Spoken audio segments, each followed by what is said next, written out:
न्यायालय के फैसला में क्या बोलेंगे, सत्य की जीत हुई है। धूमधाम से हम लोग रात में खूब गान बजान के साथ खूब धूमधाम से तीज मनाए। गलत आरोप लगा करके हमारे बड़े भाई को इस केस में फंसाया था। आपकी आवाज को सुनने आ रही है प्रभात खबर इलेक्शन एक्सप्रेस। देखते रहिए प्रभात खबर इलेक्शन एक्सप्रेस। एक फैसला और 7 साल का इंतजार खत्म। धनबाद का सबसे चर्चित, सबसे हाई प्रोफाइल नीरज सिंह हत्याकांड और इस हत्याकांड के मुख्य आरोपी पूर्व विधायक संजीव सिंह सबूतों के अभाव में बरी। अदालत के इस एक फैसले ने धनबाद की सियासत में भूचाल ला दिया है। सिंह मेंशन और रघुकुल के बीच दशकों से चली आ रही खानदानी अदावत के इस सबसे खूनी अध्याय में एक ऐसा मोड़ आया है जिसकी उम्मीद शायद किसी को नहीं थी। याद कीजिए 21 मार्च 2017 की वो शाम जब सरायढेला का स्टील गेट AK-47 की गोलियों से दहल उठा था। पूर्व डिप्टी मेयर नीरज सिंह समेत 4 लोगों की बेरहमी से हत्या कर दी गई थी और इस हत्याकांड की साजिश रचने का सीधा आरोप लगा था उनके ही चचेरे भाई संजीव सिंह पर।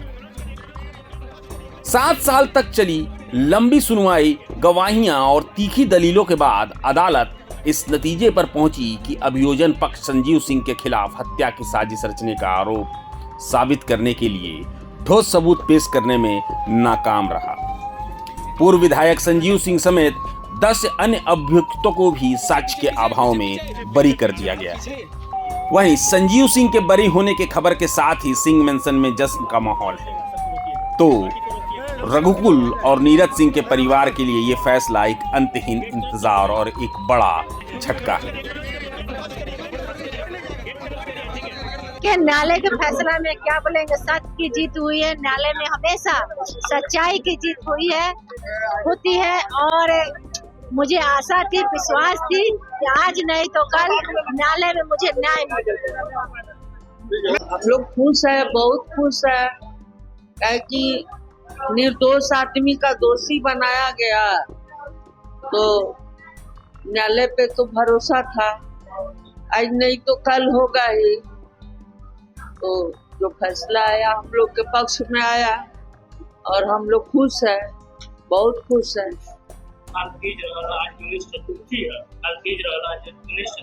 हम लोग धूमधाम से बहुत चीज बनाई,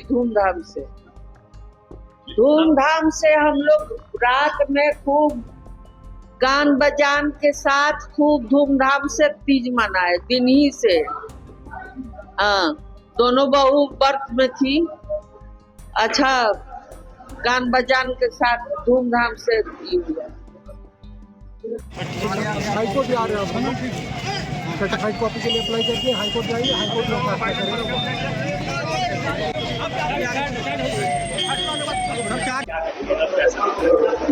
देखिए, हम लोगों के लिए तो बहुत ही राहत की खबर है,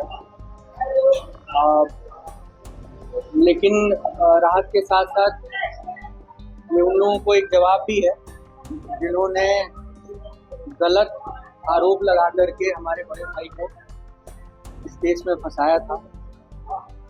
और मैं क्या कहूँ, मेरे पास शब्द नहीं है, बस मैं इतना ही कहना चाहता हूँ कि 8.5 वर्षों के बाद इस केस का फैसला आया और 8.5 वर्षों तक हमारे बड़े भाई लगातार जेल में रहे। तो मैं इतना जानना चाहूँगा लोगों से, या मैं इतना पूछना चाहूँगा कि लोग इंसाफ तो मांग रहे थे, लेकिन हमारे बड़े भाई जो 8.5 वर्षों तक जेल में रहे और उनके स्वास्थ्य पर बहुत बड़ा असर पड़ा, क्योंकि वे 8.5 साल और उनका वो स्वास्थ्य और जिस मानसिक तनाव से वे गुजरे, हमारा परिवार गुजरा, ये कौन वापस करेगा, इसका इंसाफ कौन करेगा। बहरहाल हम लोग माननीय न्यायालय का बहुत बहुत आभार प्रकट करते हैं और धन्यवाद देते हैं, क्योंकि शुरू से जिस दिन से उनके ऊपर आरोप लगा उन्होंने जांच में पूरा सहयोग किया था। और जब उन्हें पता चला, जब उनको बोला गया कि भाई आपको जेल जाना है, वो बिल्कुल उन्होंने जो एक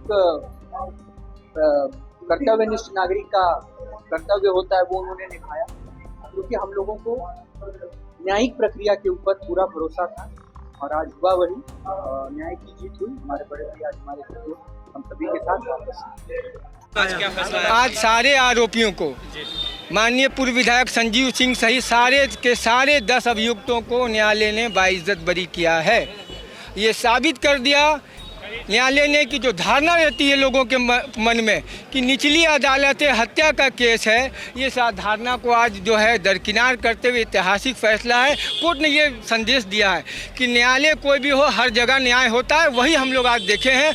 ये साबित हो गया कि रघुकुल वालों ने झूठा फर्जी केस बना के संजीव सिंह को फंसाया था। झूठा केस था, झूठे दस्तावेज थे।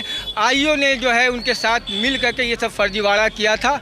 आज दूध का दूध, पानी का पानी हो गया। आज धनबाद के लिए, पूरे झारखंड के लिए न्याय की जीत है। लेकिन इस फैसले ने कई बड़े और चुपते हुए सवाल खड़े कर दिए। अगर साजिशकर्ता संजीव सिंह नहीं थे तो फिर कौन था? नीरज सिंह समेत उन 4 लोगों के असली कातिल कौन है? क्या उन्हें कभी सजा मिल पाएगी? एक अध्याय खत्म हुआ है, लेकिन इंसाफ की लड़ाई का एक नया और शायद और भी मुश्किल अध्याय आज से शुरू हो गया है।